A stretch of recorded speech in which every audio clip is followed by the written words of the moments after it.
Hi, I'm Ted Venema. Let's talk about sudden sensory neural hearing loss, or some people call it sudden idiopathic hearing loss. We call it idiopathic actually from the word idiot because we don't know the cause. It will be a sudden hearing loss in one ear. Will occur overnight, usually in young adults, for no apparent reason. Let's discover or take a look at some of the things about it. It's unilateral, sudden sensory neural hearing loss or sudden idiopathic deafness. Sometimes the causes are not always known, hence the term idiopathic. Some people notice the sudden hearing loss upon waking up in the morning. Some notice it when trying to hear on the phone. They'll hear the dial tone fairly similar in both ears, but the dial tone is relatively low in frequency. When they get up to a higher frequency, they'll notice a real hearing loss. Some experience it as a sudden pop just before the hearing loss occurs. In some cases, SID, sudden idiopathic deafness, may be accompanied with tinnitus or dizziness. In contrast to typically bilateral presbycusis, unilateral hearing loss like this is relatively rare. I mean, clinicians are really taught to look at asymmetrical sensory neural losses. If you're taking a good case history, you might know why a trucker has more hearing loss in his left ear than in his or her right ear. Because maybe in the window is open and where the steering wheel is in North America would account for more hearing loss in one ear. Or a right-handed versus a left-handed dentist. Or a right-handed versus a left-handed hunter. Okay, you might, if a hunter is shooting with a rifle, a right-handed hunter is going to have more hearing loss in the left ear than he or she will in the right ear, because the right ear, when holding a rifle, is protected by 10 pounds of ugly fat known as my head.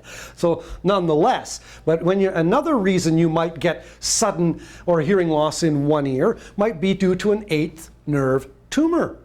And that also needs attention by a physician, because the eighth nerve tumor, although benign, needs to be removed or the person may die. But sudden idiopathic deafness is none of those. It's just dramatic, sudden sensory neural loss. And having taken noise-induced hearing loss out of the question, Meniere's out of the question, eighth nerve tumor out of the question, the prevalence of it is around 5 to 20 in 100,000 people, compared to the prevalence of eighth nerve tumors, which is about 1 in 100,000. And that's a good one to know and think about again. What is the prevalence of eighth nerve tumors? About 1 in 100,000 people. Meniere's disease, roughly 200 in 100,000 people. Here's the prevalence of sudden idiopathic deafness, 5 to 20 in 100,000 people. So it's fairly rare. It occurs in adults equally for males and females, tends to hit between ages and 30 to 50, and the incidence and prevalence of it is somewhat difficult to ascertain because some people recover some hearing back again. Causes of sudden hearing loss. Okay, you could have a sudden buildup of wax, not too common. A trauma, a hole in the eardrum caused by head trauma. Yep, that might cause sudden loss, but it's not sensory neural. A trauma or Meniere's disease, yep, it's episodic. It may happen fairly suddenly, but that's not what we're talking about here, okay? This is sudden idiopathic deafness. It's defined as 30 dB or more sensory neural hearing loss in at least 3 consecutive frequencies on the audiogram, occurs in less than 3 days. Most cases cause a much greater degree of unilateral sensory neural loss than 30. Causes could be, and I say could be viral, could be vascular, could be autoimmune, could be a membrane rupture.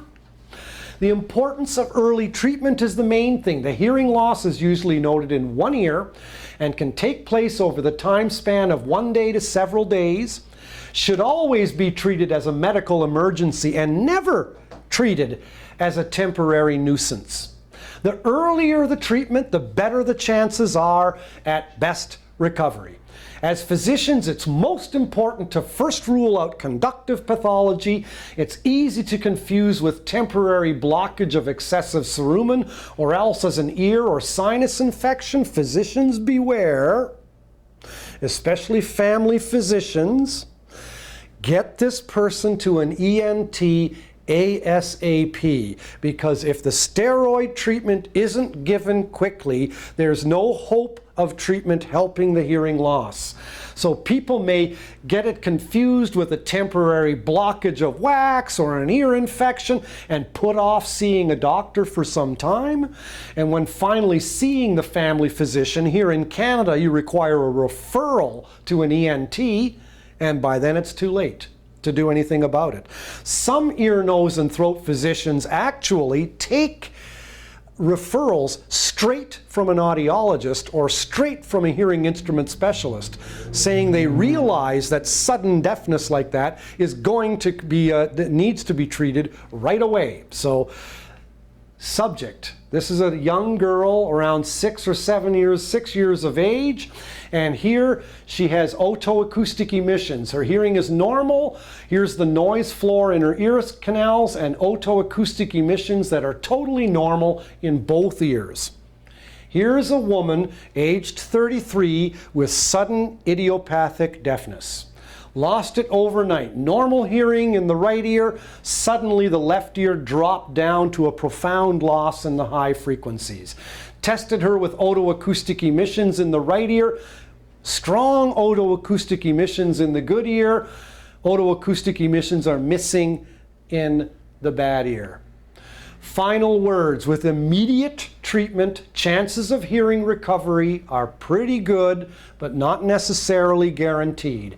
In an effort to save valuable time, many ear, nose, and throat doctors take referrals straight from non-physician hearing healthcare providers such as audiologists or hearing instrument practitioners.